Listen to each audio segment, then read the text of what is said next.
Oi pessoal, iniciando mais um vídeo aqui para vocês do Espiritualismo Uno, pisando na bola com vocês que eu fiquei um tempão sem fazer vídeo. Eu peço desculpa porque eu fui relapso.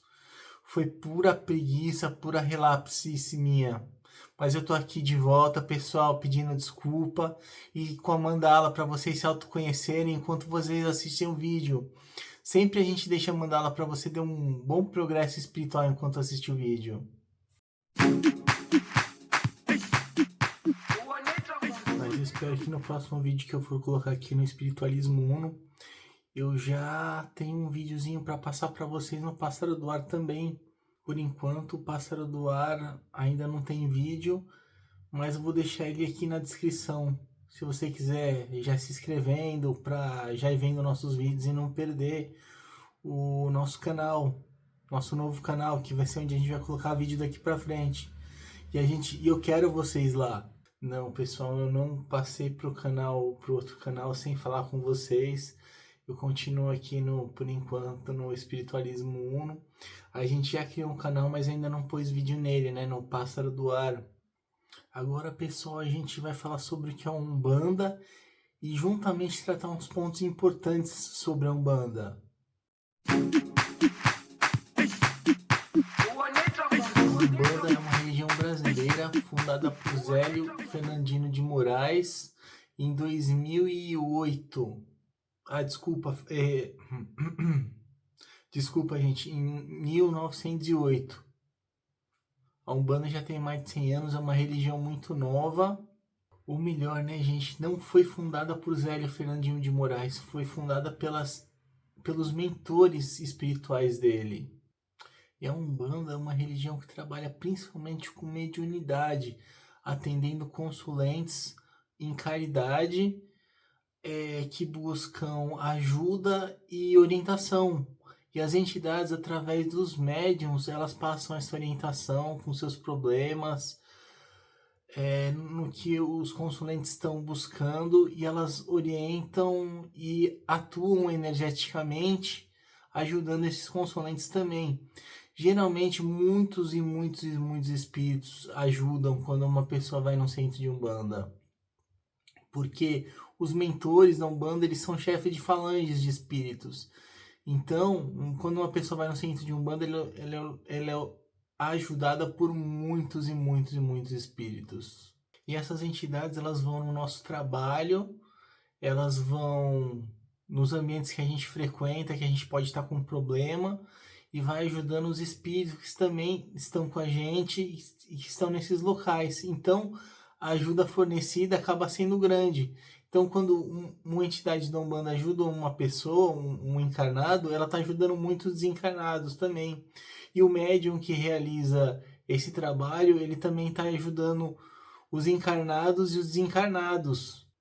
Mas o médium Umbanda, ele tem passividade, ele tem que deixar o mentor se manifestar e o trabalho dele é deixar ele se manifestar, deixar falar, deixar fluir, e nem sempre é um trabalho fácil. E fora as entidades, os mentores da Umbanda, eles são magos iniciados, né? Que trabalham com energias divinas e com a energia deles mesmos. Então, eles usam muitas ferramentas para que a energia deles atinja as pessoas, os encarnados, que estão num plano muito denso, e eles são muito sutis. Então, para a energia deles atingirem os encarnados, eles precisam de muitos utensílios. Precisa de vela, precisa do fumo. O fumo tem os 4 elementos, que nem tem a folha que estava na terra, que segura a água, então você já tem terra e água que você acende, tem o fogo, faz fumaça, e, e o fumo, além de produzir esses 4 elementos, ele combina esses elementos formando todos os éteres. Então você tem todas as energias possíveis para ajudar as pessoas no fumo.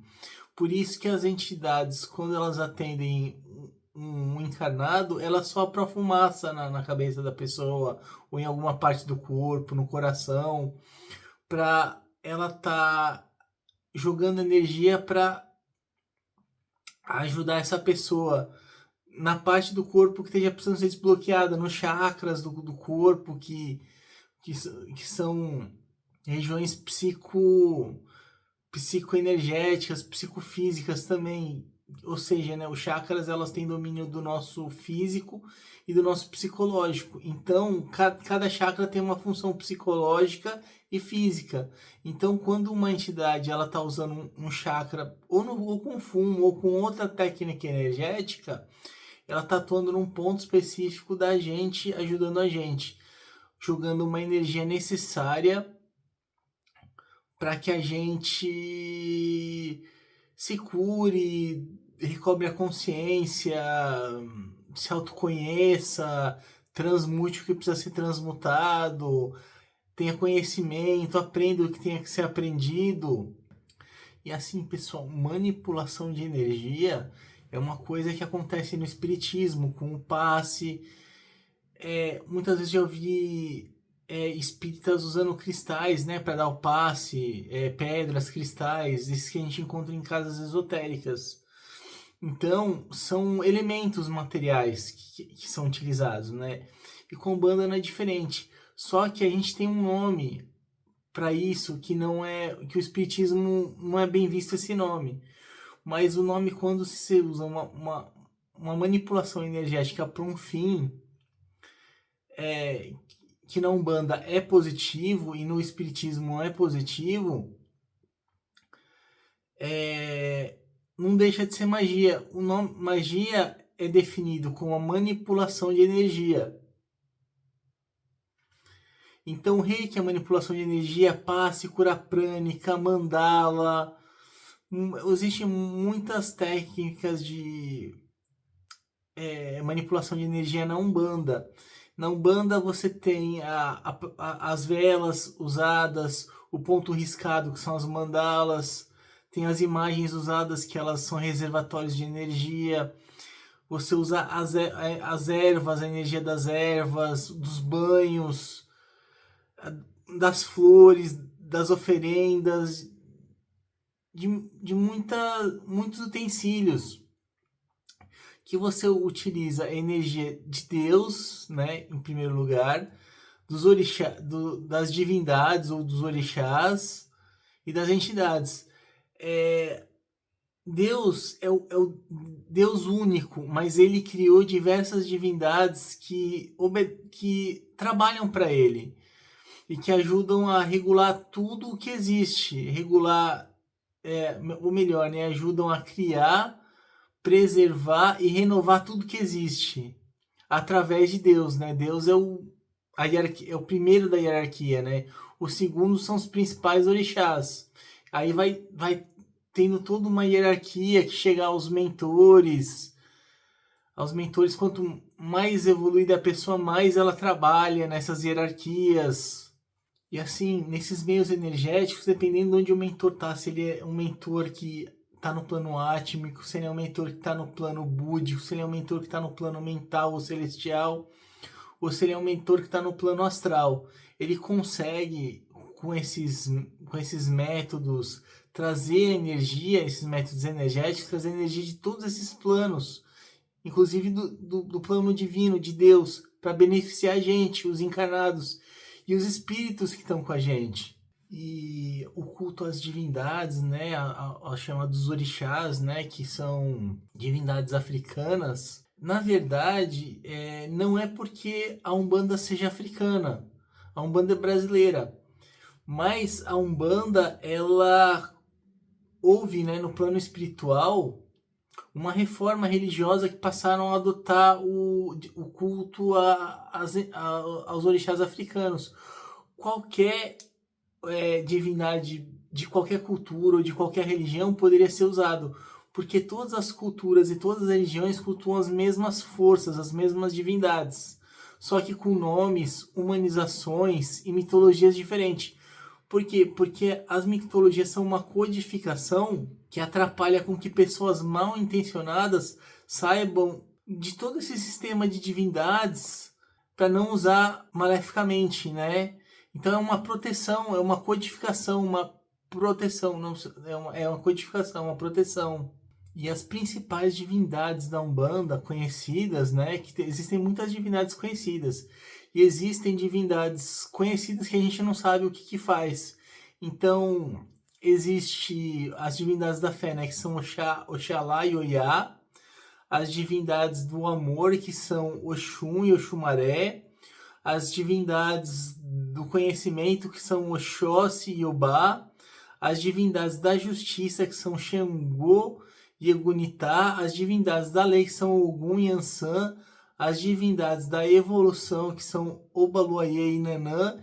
E as divindades da geração, que são Iemanjá e Omulu. Cada uma dessas divindades, uma trabalha na irradiação da energia e outra trabalha onde essa energia se distorce, né? Que as pessoas usam mal, por exemplo, na geração, né? Onde as pessoas usam mal a geração. Quem acaba com as gerações desequilibradas é o Mulu. E Iemanjá, ela atua na geração positiva. Na geração, e a geração que é desvirtuada é o Mulu que resolve. O mesmo com o conhecimento. Sempre tem duas divindades dessas 7 que a gente falou, né? Uma trabalha no positivo e outra trabalha desfazendo o que existe de negativo. Regendo o equilíbrio do universo, do mundo, do planeta. E para que tudo tenha sua evolução. A Umbanda também acredita em karma e reencarnação.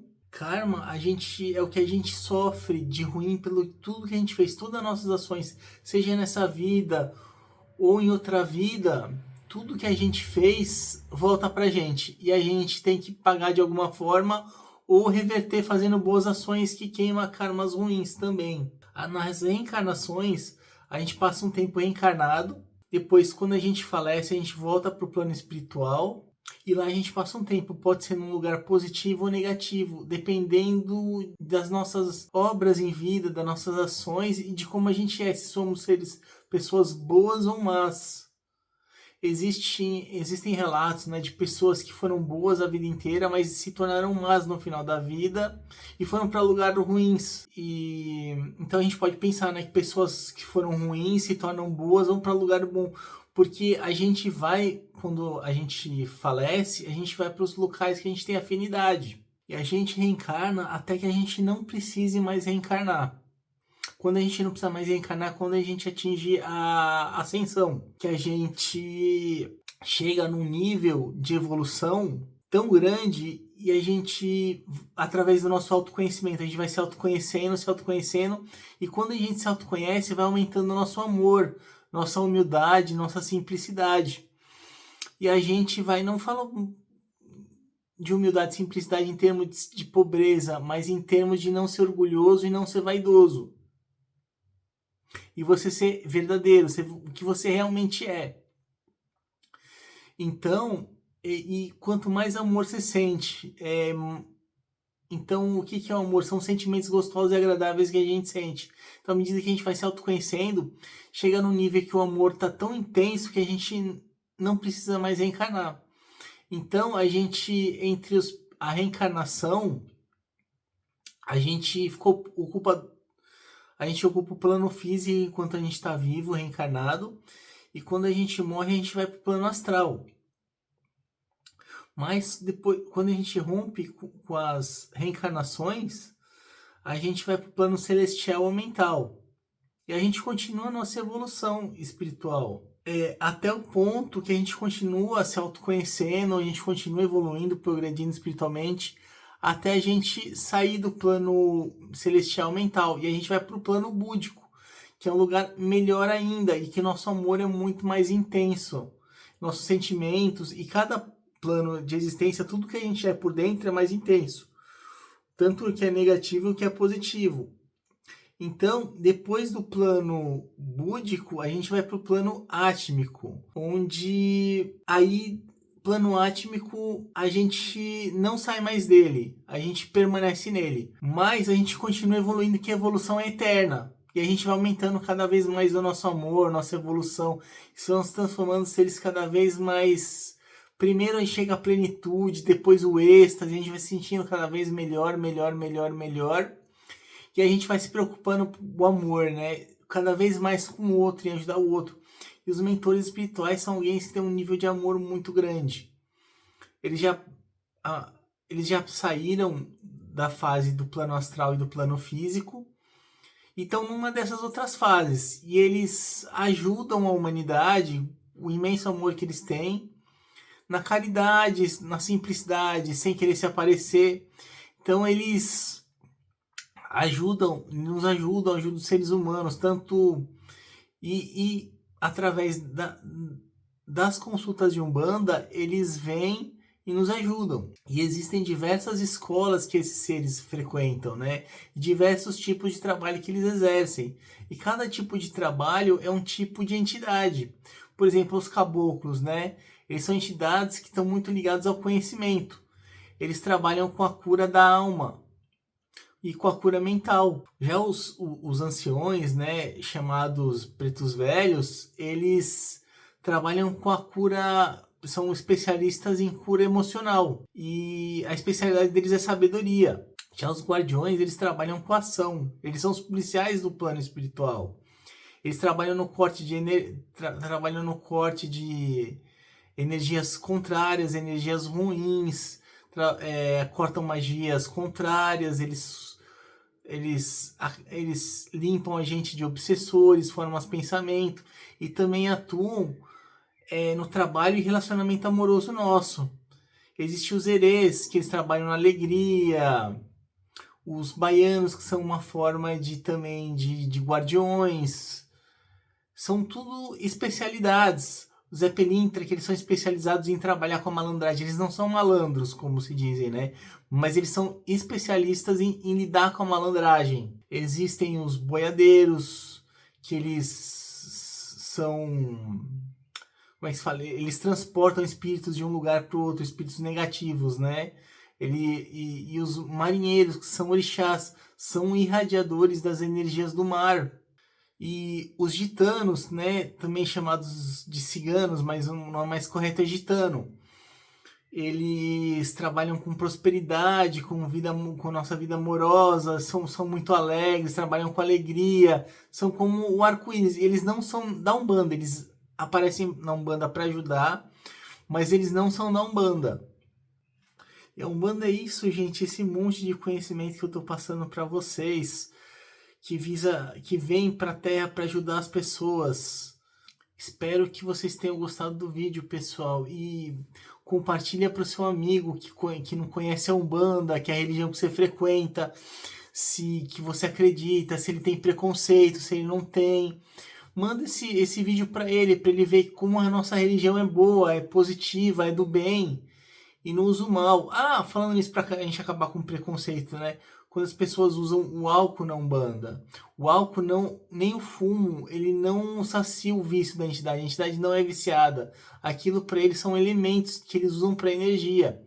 O álcool, a entidade usa como combustível para energia espiritual, para trabalhos que precisam de muita energia. E se o álcool faz o motor de um carro funcionar, o espírito também usa a energia de combustão do combustível para um fim espiritual. E é isso aí, pessoal. Ajuda a compartilhar o vídeo. A gente sempre nós deixamos uma mandala maravilhosa para você se autoconhecer enquanto você assiste o vídeo. E seu amigo também vai se autoconhecer enquanto ele assiste esse vídeo.